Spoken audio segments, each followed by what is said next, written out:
ચાલો બાળકો, આપણે આગળ પાઠ 16 પહેલ્યા વિશે જોયું હતું. હવે આગળ છે પુનરાવર્તન 4. તો હવે પુનરાવર્તન 4ની અંદર છે પ્રશ્નોના ઉત્તર લખો. निम्नलिखित प्रश्नों के उत्तर दीजिए. पहलू છે कि अजय के मोहल्ले में गंदगी क्यों फैली हुई थी. સ્વચ્છતા વાળો પાઠ હતો આપણો જોયો તો. એમાં અજયના મોહલ્લાની અંદર बड़ी गंदगी फैलाएली हो जाती है सेना कारण. तो अजय के मोहल्ले के लोग कूड़ेदान का उपयोग न करके कचरा इधर उधर फेंकते रहते थे, इसीलिए उसके मोहल्ले में गंदगी फैली हुई थी. बगीचे में खुशबू कौन फैलाता है. तो फूल बगीचे में खुशबू फैलाता है. फूल बगीचे में खुशबू फैलाता है. खरगोशों का सरदार क्या बोला. खरगोशों का सरदार बोला, हम चांद के भांजे हैं, हम धरती पर रहने आए हैं, आपके कारण कुछ खरगोश दब गए हैं, इसीलिए हमारा चांद आपसे नाराज है, गुस्सा है. ऐसा खरगोश का सरदार बोलता है. हमारे देश की शान कौन है. तो छोटे छोटे बच्चे हमारे देश की शान है. હવે નીચે લખલું છે પઢીએ ઓર લીખીએ. આ જોઈને લખવાનું છે. સપ્તાહ, સ્વચ્છતા, ઉત્સાહ, નન્હે, સબ્જી, સન્માન, સ્વદેશ, लिज्जत. प्रश्न 3. નીચે दिए चित्र के आधार पर 5 वाक्य लिखे. અહીં આપણને જે ચિત્ર આપ્યું છે હવે ચિત્ર શાનું છે તો બસ સ્ટેશન. એમાં બસો આવે છે, કેટલાક મુસાફરો અંદર બેસે છે, તો એના વિશે આપણે 5 વાક્ય લખવાનું છે. તો यह बस स्टेशन है, यहाँ 2 बसें खड़ी है. આપણે કેટલી બસ ઉભેલી દેખાય છે તો 2 बस. तो 2 बसें खड़ी है. बस स्टेशन में कुछ यात्री आराम कर रहे हैं. કેટલાક યાત્રીઓ બેસવાના સ્ટેન્ડ ઉપર બેસી રહેલા હોય છે. એટલે बस स्टेशन में कुछ यात्री आराम कर रहे हैं. कुछ यात्री बैठे हुए हैं. कुछ यात्री अपना सामान रखकर बस की राह देख रहे हैं. एक यात्री बस में बैठे हुए यात्री के साथ बातचीत कर रहा है. एक यात्री अपने बूट की पॉलिश करवा रहा है. एक महिला छोटे बच्चे को पानी पिला रही है. बस स्टेशन पर लोगों की भीड़ है. એવી રીતના 5 વાક્ય તમારે ચિત્ર જોઈને લખવાના છે હિન્દીમાં. હવે પાછળ પ્રશ્ન 4. नीचे दिए गए विशेषण और क्रिया वाले शब्दों को कोष्टक में लिखिए. विशेषण અને ક્રિયા એટલે કરવું, ક્રિયા કરવી. તો અહીં આપેલું છે કે સુંદર, પઢના, ખાના, લાલ, રોના, कुछ, झूलना, तीन, सच्चा, नापना. હવે એમાંથી વિશેષણ શોધવાના અને ક્રિયા શોધવાના. તો સુંદર એ એક વિશેષણ છે, ત્યારે પઢના એ ક્રિયા કરે છે. પઢવો એટલે વાંચવાની ક્રિયા કરે છે. લાલ એ વિશેષણ છે અને ખાના એ ક્રિયા છે. આપણે ખાવાની ક્રિયા કરીએ એટલે ખાના એ ક્રિયામાં આવશે. कुछ એ વિશેષણ આવશે. રોના રડવું એ પણ એક ક્રિયા છે. तीन એ વિશેષણ છે. તો ઝૂલના એ ક્રિયા છે, હિંચકા ખાવા, ઝૂલવું. સચ્ચા એ વિશેષણ છે અને નાપના નાપ લેવું એટલે એ ક્રિયા છે. તો આપણેથી એના પરથી આપણે નીચે વાક્ય બનાવવાના છે.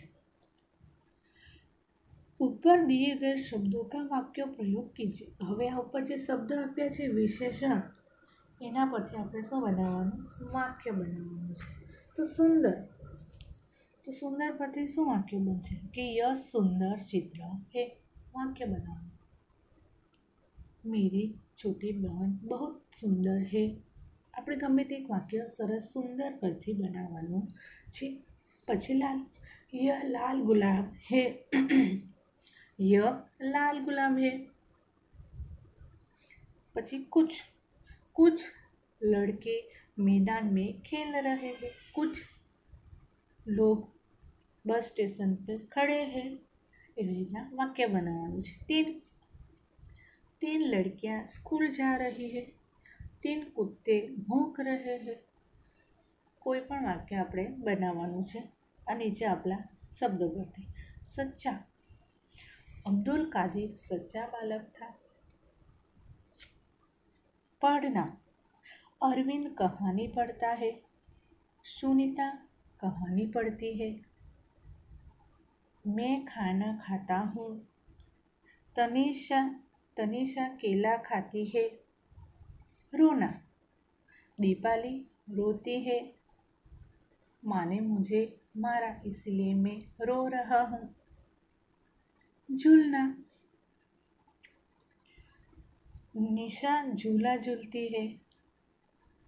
नापना, दर्जी कपड़े का नाप लेता है अथवा तो दर्जी कपड़ा नापता है. तो एना परथी आपणे वाक्य बनाववाना छे. हवे नीचे दिए गए वाक्यों में रेखांकित शब्द पर बल देकर वाक्य पढ़े. અહીં જે વાક્ય આપ્યા છે એના પર ભાર દઈને બોલવાનું છે. તો यहाँ हमेशा पानी की कमी रहती है, यहाँ हमेशा पानी की कमी रहती है, यहाँ हमेशा पानी की कमी रहती है. જેના પર અંડરલાઇન કરી છે એ વાક્યને આપણે ભાર દઈને બોલવાનું છે. आज मेरा जन्मदिवस है, आज मेरा दोस्त का जन्मदिन है, आज मेरे दोस्त का जन्मदिन है. मैंने उपहार देने के लिए कहानी की एक पुस्तक खरीदी. मैंने उपहार देने के लिए कहानी की एक पुस्तक खरीदी. मैंने उपहार देने के लिए कहानी की एक पुस्तक खरीदी. तो नीचे जे वाक्य आप्या छे एने आपणे अंडरलाइन करी छे ए अंडरलाइन पर आपणे भार दઈને बोलवानुं छे. હવે बाजू पर नीचे प्रश्न 6 છે એમાં છે નીચે दिए गए संकेतों को पहचानिए. હવે આપણે આવા જે એરો માર્યા હોય તો કહે છે કે ડાબી બાજુ વળો તો सीधे या बाएं चलो, પછી सीधे या दाएं चलो. જમણી બાજુ એટલે દાएं, ડાબી બાજુ એટલે બાएं. सिर्फ बाएं चलो, सिर्फ बाएं चलो, सिर्फ दाएं चलो, सिर्फ सीधे चलो, फक्त सीधा जाओ, फक्त जमणी बाजू वळो, फक्त डाबी बाजू वळो, फक्त डाबी बाजू हांको, फक्त जमणी बाजू हांको, फक्त डाबी बाजू वळो. तो ये આપણે સંકેતો આપણે જોઈએ છીએ. तो અહીં લખ્યું છે बनाओ पोस्टर. तो अपने शहर में सड़कों के किनारे विभिन्न प्रकार के विज्ञापन वाले पोस्टर देखते होंगे. तुम भी इसी प्रकार का कोई विज्ञापन बनाकर अपनी कक्षा में लगाओ. तो કહે છે કે આપણે શહેરમાં કે રસ્તા પર જતા હોય તો આવા પ્રકારના વિભિન્ન પ્રકારના બધા પોસ્ટરો લગાવેલા છે. તો તમારે પણ કંઈક સ્કૂલમાં આપણા રૂમને લગતું કંઈક તમારે પણ એવું પોસ્ટર બનાવવાનું છે અને લગાવવાનું છે. કે આપણે ક્રિયા કરવાની નથી. હવે છે સ્વ અધ્યયન. कौन बनेगा क्विज मास्टर. આપણે બને ને કોણ બનેગા કરોડપતિ એમાં કેવા પ્રશ્નો પૂછે છે. એક પ્રશ્નના 1000 હોય, બીજો પ્રશ્નના 10,000 હોય. તો જેમ જેમ પ્રશ્નો વધતા જાય તેમ એની રકમો પણ કેવી बढ़તી જાય. જોયું છે ને કોણ બનેગા કરોડપતિ. તો અહીંયા આપણું છે કોણ બનેગા ક્વિઝ માસ્ટર. તો હવે આપણે જોઈએ અહીં કેટલાક સવાલો આપ્યા છે અને આપણે જવાબ બોલવાના છે. तो જોઈએ पहलू. बेटा सदैव सच बोलना झूठ बोलना पाप है, ऐसा किसने कहा. આપણે પાઠ ભણી ગયા તેમાં આવ્યું હતું કે બેટા સાચું બોલવાનું, ક્યારેય પણ જૂઠું બોલવું નહીં એવું કોણ બોલે છે. સરદાર બોલે છે, ડાકુ બોલે છે, અબ્દુલ કાદિર કી માં બોલે છે કે પછી અબ્દુલ કલામ.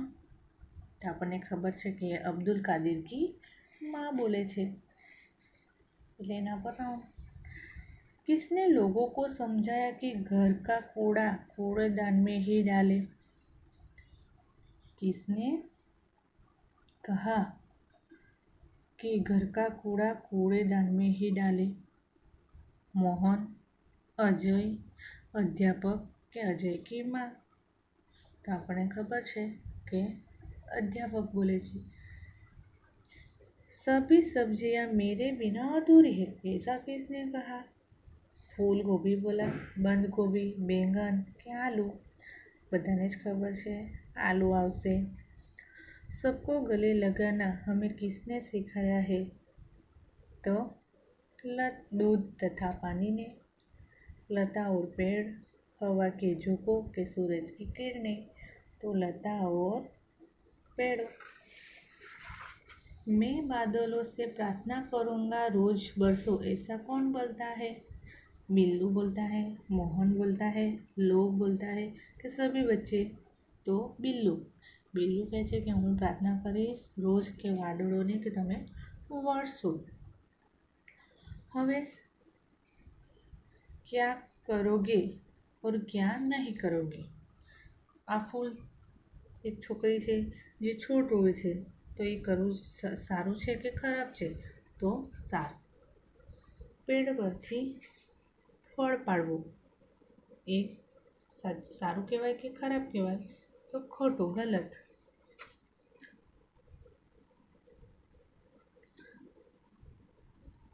અહીં એક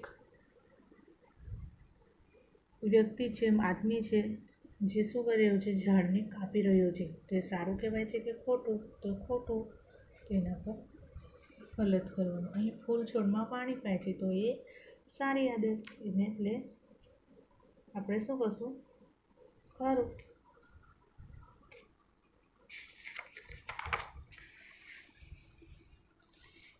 અહીં કચરો કૂડેદાનમાં નાખે છે, તો એ સારું કહેવાય છે, એટલે ખરું કરવાનું। અહીં પાણીનો બગાડ કરે છે, તો એને ખોટી આદત, તો ખોટું કરવાનું।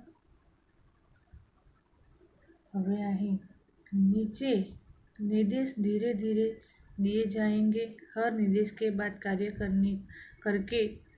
करने को थोड़ा समय दिया जाएगा। અહીં કહે છે निर्देश के अनुसार हर खाने को पूरा कीजिए। तो ये निर्देश धीरे धीरे दिए जाएंगे, हर निर्देश के बाद कार्य करने को थोड़ा समय दिया जाएगा। तो અહીં આપણે શું કરશું? ચલો, તો અહીં આપણે 1 2 3 4 5 6 7 8 9 ખાના આપ્યા છે। તો અહીંયા આપણને લખ્યું છે સ્વઅધ્યયન। તો લખ્યું છે કે પહેલે ખાને મેં अपना नाम लिखा। અહીંયા તમારે તમારું નામ લખવાનું છે। બીજા ખાનામાં છે કે 8વેं ખાને મેં એક મછલી બનાવી। અહીંયા 8મું ખાનું છે ત્યાં આપણે એક મછલીનું ચિત્ર બનાવવાનું, તે તમને આવડે છે, મછલીનું ચિત્ર બનાવવાનું। છઠ્ઠે ખાને મેં પીલા રંગ ભર્યો, તો છઠ્ઠો ખાનામાં આપણે પીળો રંગ કરવાનો છે। दूसरे खाने में पक्षी का चित्र बनाए, तो बीजो खानो છે અહીંયા એક પક્ષીનું ચિત્ર બના। તમારે કોઈ પણ પક્ષીનું લઈ લેવાનું, તો તેનું શું બનાવવાનું? ચિત્ર બનાવવાનું। મેં તો અહીંયા બનાવ્યું એક ચિત્ર, તમારે તમારે પોપટનું ચિત્ર, મોરનું ચિત્ર, કોયલનું ચિત્ર, કોઈ પણ ચિત્ર તમારે અહીં પક્ષીનું બનાવવાનું છે। 7વેं ખાને મેં લાલ ફૂલ બનાવીએ। હવે અહીંયા 7મા ખાનામાં એક ફૂલ દોરવાનું, તેમાં આપણે કેવો કલર કરવાનો? કોઈ બી ફૂલ, ગુલાબનું લો, તેમાં લાલ રંગ કરવાનો ફૂલની અંદર। પછી છે 9વેं ખાને મેં એક પેડ બનાવીએ। 9મું ખાનું છે તો આપણે શું બનાવવાનું? ઝાડનું ચિત્ર બનાવવાનું છે, તે તમને આવડે છે, ઝાડનું ચિત્ર બનાવવાનું છે। 5वें खाने में जल के लिए 2 समानार्थी शब्द લખવાનો। હવે 5મું ખાનું છે ત્યાં પાણીના 2 સમાનાર્થી શબ્દ લખવાના છે। તો નીર, જલ એટલે નીર,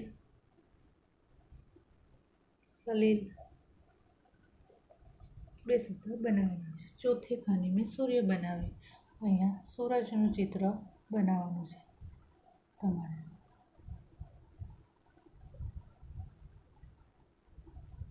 આપણે सूरज चित्र बनाना है. तीसरे खाने में चांद का समानार्थी शब्द लिखिए. અહીંયા આપણે ચાંદનો સમાનાર્થી શબ્દ લખવાનો છે. તો ચાંદને આપણે શું કહીશું? શું. ચાંદ એટલે શું થઈ ગયું. તો આવી રીતના તમારે પણ ખાનાની અંદર સારી રીતના વ્યવસ્થિત ચિત્રો દોરવાના છે. હવે અહીંયા આપ્યું છે સ્વ અધ્યયન. इस कविता पर आधारित चित्र बनाइए और उसको एक सुंदर शीर्षक दीजिए. અહીં કવિતાના આધારે આપણે ચિત્ર બનાવવાનું છે. તો નદીઓ કી ધારા સે સીખો બાધાઓ સે લડના. તો નદીનું ચિત્ર તમારે બનાવવાનું છે. फूलों की मुस्कुराहट से सीखो कांटों में भी खिलना. तो આપણે ફૂલનું ચિત્ર દોરવાનું છે. सूरज की किरणों से सीखो तब पर जीवन देना. तो सूरजનું ચિત્ર બનાવવાનું છે. बढ़ती हुई हवा से सीखो कभी न राह में रोकना. हवा पवन આવે. वीरों के बलिदान से सीखो देश प्रेम हित मरना. તો અહીંયા કોષ્ટક આપ્યું છે. એ કોષ્ટક પર તમારે આ જે કવિતા છે કવિતાના આધારે તમારે ચિત્ર બનાવવાના છે અને એ ચિત્ર દોરવાના છે. તો પછી ચિત્ર તૈયાર થઈ જાય પછી એને આપણે એક સરસ મજાનું એનું નામ આપવાનું છે કે કેવું ચિત્ર દોર્યું છે, શાનું દોર્યું છે. તો એવી રીતના તમારે આ સ્વ અધ્યયન કરવાનું છે. અહીં આપણો પુનરાવર્તન 4 પૂર્ણ થાય છે.